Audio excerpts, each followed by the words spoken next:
Arkadaşlar merhaba. Fark ettiyseniz yayınladığım son videolarımda Serhat abi kendine mekan yaptırmışsın, ışık falan almışsın, ne kadar aldın, kaça aldın merak edip yazan arkadaşlarımız oldu. Öncelikle şunu söyleyeyim size. Tabii ki gönül ister ki her şeyin en iyisini alıp bu tip işlerimizde veya kendi özel işlerimizde kullanalım. Beni eskiden beri takip eden arkadaşlarım çok iyi bilir. Daha önceki videolarımda genelde ekran kaydı alıp paylaşımlarımızı yapmaktaydık. Çünkü yerim çok müsait değildi. Evde 1 metrekare yerde çekimleri yapmaya çalışıyordum. Tabii ki şu anda çok değil ama hatırı sayılır düzeyde iyi kötü bir kitlemiz oldu. Öncelikle kanalıma abone olan, beni destekleyen herkese ayrı ayrı teşekkürlerimi bir sunarım.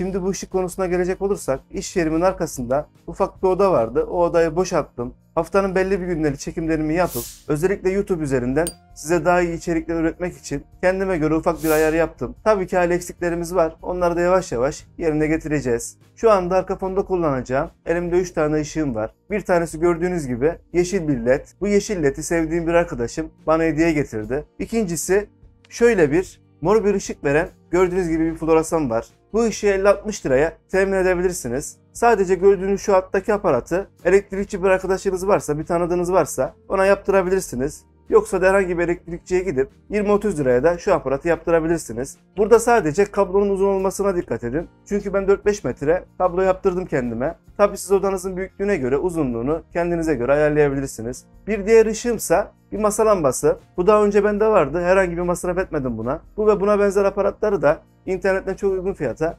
alabilirsiniz zaten. Şöyle göstereyim size bunu da. Bu gördüğünüz ampul bildiğiniz mahalle aralarında bakkallarda bile satılan sarı bir ampul.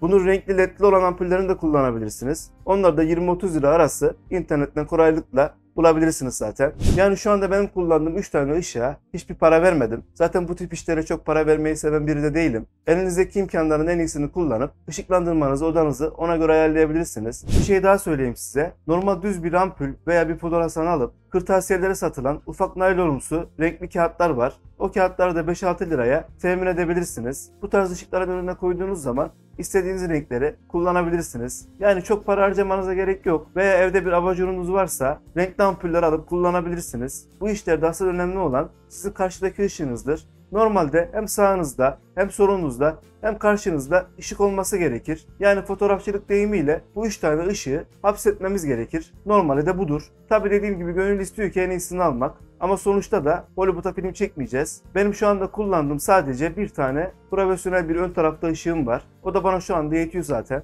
Eğer öndeki ışığa da çok para vermek istemiyorsanız üstten sarkıtma bir beyaz bir ampulle bu işi halledebilirsiniz. Burada sadece dikkat etmeniz gereken arka tarafla ön taraf arasında en az 1,5-2 metre mesafe olmasına dikkat edelim. Dediğim gibi sağ olsunlar çok fazla soran yazan arkadaşlarım oldu. Umarım herkes en iyisini alır diyelim. Kendinize çok iyi bakın. Kanalıma abone olmayı unutmayın.